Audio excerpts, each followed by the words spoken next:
Thank you everyone for coming. I'm Tracy O'Day and I am one of the editors of Smartish Pace.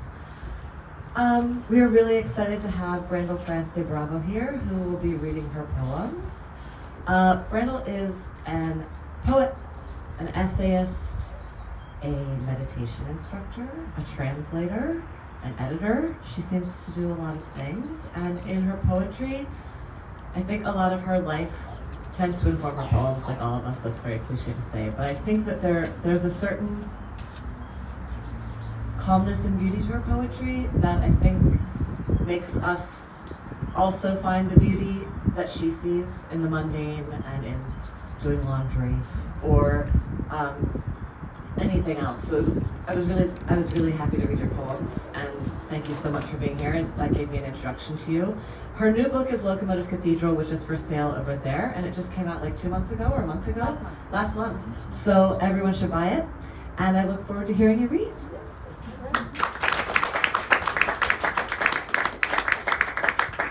Thank you. Let's see how this is. How's that? Good. You liking it? Yeah. Okay.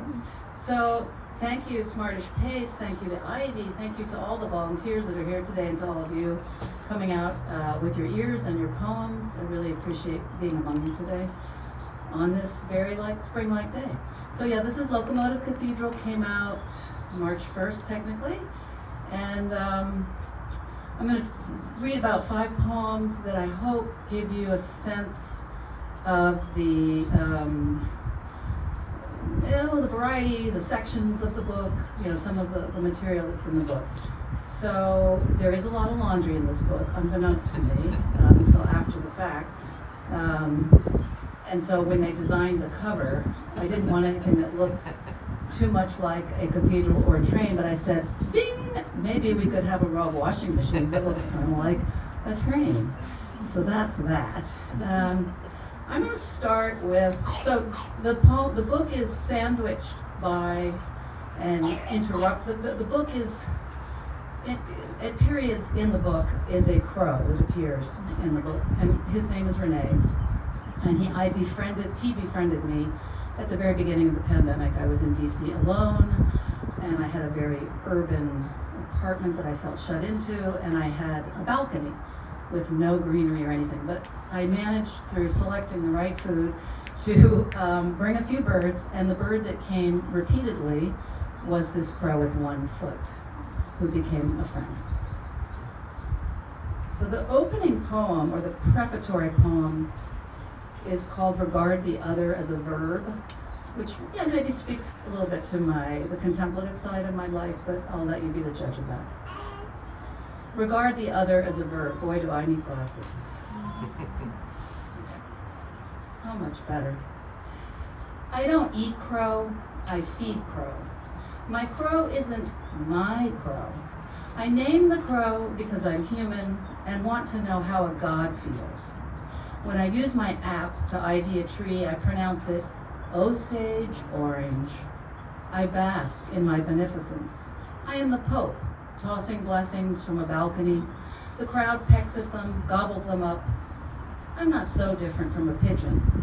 What appears to be strutting is gracelessness on earth. Rene is perspicacious and has only 1 foot. Strutting is out of the question. If I stare at my balcony long enough, he will glide toward it, flat as a black manta ray. He is my lesson in looms large. Every visit is a spell. The sun has a brief brownout, and I turn a little electric. Maybe the crow and I are planets. He likes orbs, grapes, and blueberries. Sometimes his eating and my reading align, and then he leaves. A lesson in recede. I watch until he bends around a building. I have a special whistle to call him, but he's not a dog. The dachshund next door barks for hours when my neighbor goes out. Rene calls on my railing for what seems like hours. This is my lesson in forgiveness. He calls for me, for food, for me with food, for me to count 1, 2, 3, and throw kibble for him to catch. Every time I'm with him, I have to reprimand myself. Want, use your indoor voice. So Renee begins and closes the book, and he appears in a few other poems. He's kind of a touchstone. And the next poem I'm going to read is from a series of poems that are seated throughout the book, also called Resilience poems. That's Resilience 1, Resilience 2. Obviously, it is an important theme. It was an important theme during the pandemic, and it continues to be an important theme for many, many reasons I hardly need to elaborate, but obviously the planet is one. So this is called Resilience 1. Like restaurant carp, we are learning to live in this aquarium. Whenever a whiff of mildew finds me, I imagine the taste of the cashier's mints, as good as bleach. Yesterday, I woke up peering through the slats of my bed and thought, I sleep on a bridge. The sea visits several times a year, like a family member from the mainland who stays too long. On the radio, they say it's rising, but who are we to stop it? I tie knots in the curtains, hang bags of rice I cannot cook on the clothesline, anchor every plastic chair with what must stay dry. The sewing machine I use to hem our skirts, pants, 3 times now, and cardboard boxes of family photos, foreign magazines, birth certificates, letters home, a diploma. The baby naps in her hammock, quiet catch, while my son pushes a flip-flop across the kitchen pond, making motor sounds with his mouth. In a few years, he will join his father and the other fishermen. The jerry cans of drinking water half full are chained like floating dogs. I miss our rooster's kikiriki, but an ear acquires new habits, every liquid footstep bubbling inside me like oxygen. I neglected to do what all poets feel obliged to do, which is to say it's a prose poem. I don't know why we do this, but we do.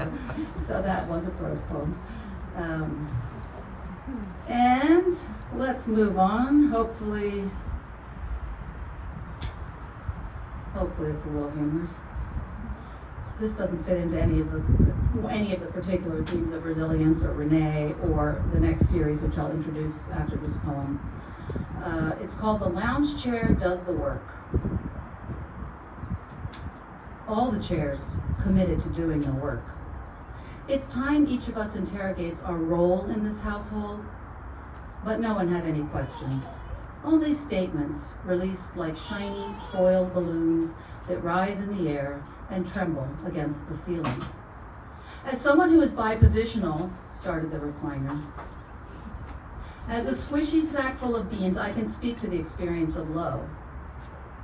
As a seat living with prolapse, I want to acknowledge the hurt and discomfort I've caused actual butterflies. As a straight back, I reject the label dining. I am so much more than a room. As a gilt and velvet covered, all the chairs shot the throne a look, and the wheelchair left the room sighing. I am just so exhausted. This prompted the chairs to murmur self-care to one another approvingly. The statements resumed. No one was too inquisitive. Each chair was certain it knew the other's angle of repose. Who was accommodating, whose springs were broken. When all the chairs had finished sharing, the rocker suggested a game. Alexa, play some music. All the chairs began shuffling behind one another in a circle. When the music stopped, every chair was in a different place from the start, and no one was out.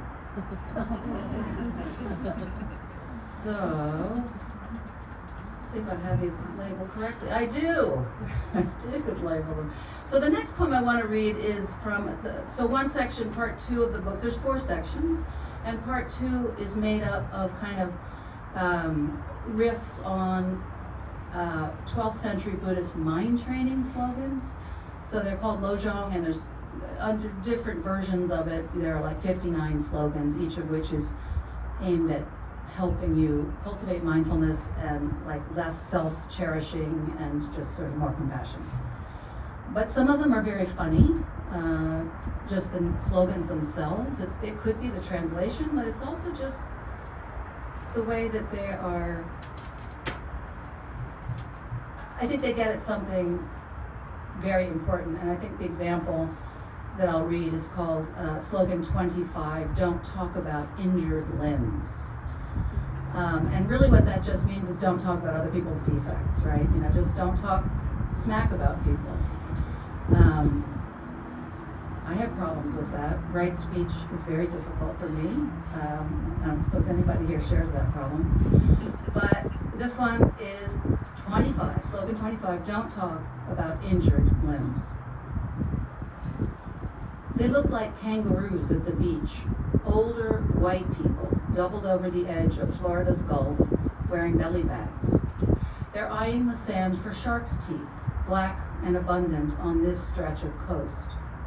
With their visors and sun-slapped skin slick with lotion, are these my people? Others walk upright with what appear to be golf clubs, a sieve to sift tooth from chaff at the base.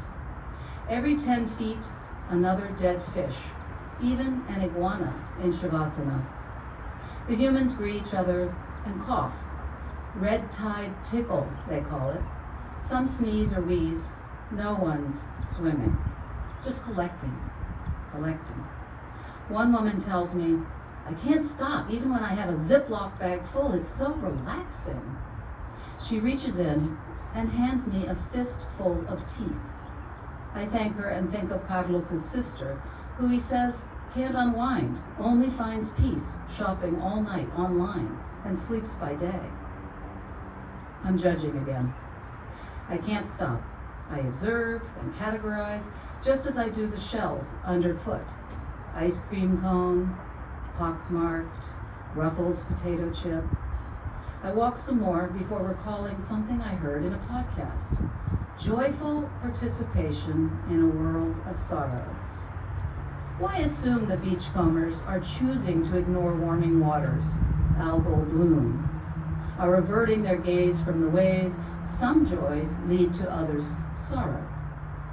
A woman with binoculars who prefers categories of birds to shells, up to down, watches bald eagles dive and grasp what floats on the Gulf's surface.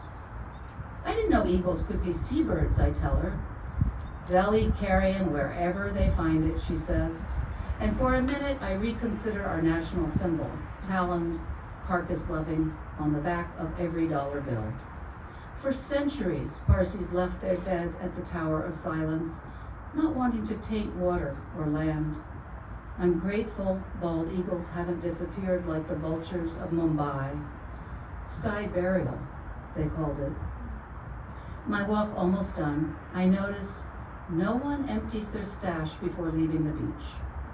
The collection plate in this church is replete, after all. The teeth shift and click against coins, keys, pens in the pocket of my backpack. The teeth are hard and sharp, like more. So I'm going to close with the poem that is the second poem in the book. It comes, one of the laundry poems. It's the second poem after the prefatory poem that I read with Renee.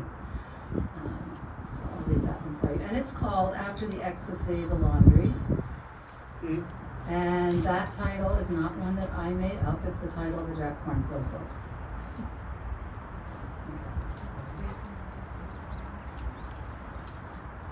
After the Ecstasy, the Laundry.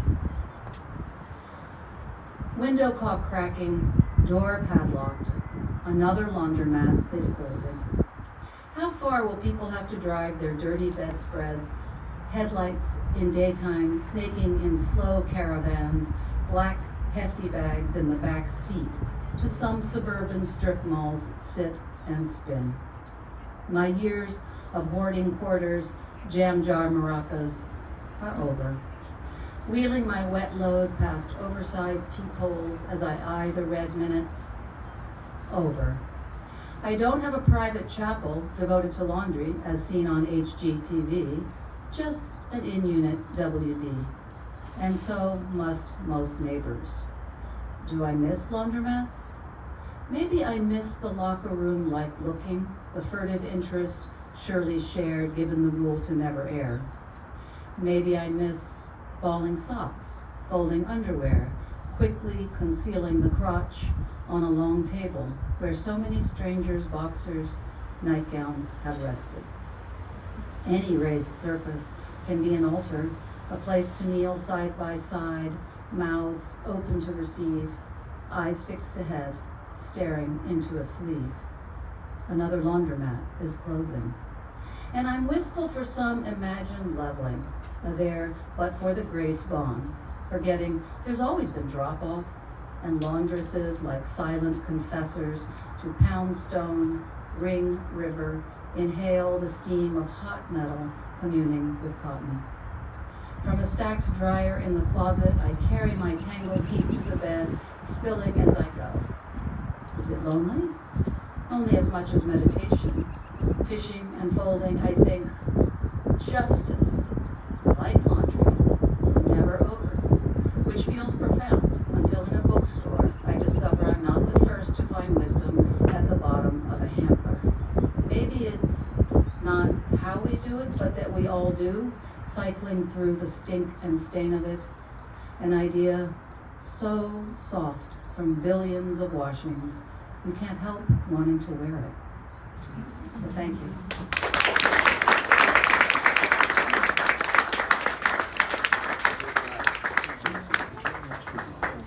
That was fantastic. Thank you so much. What a pleasure to hear your new poems. I especially like the way you so naturally work humor into all your work. Terrific. So we have a little time here before our break. So we'll go with a couple more open mic readers, and then we'll take a break before we come back with our second feature.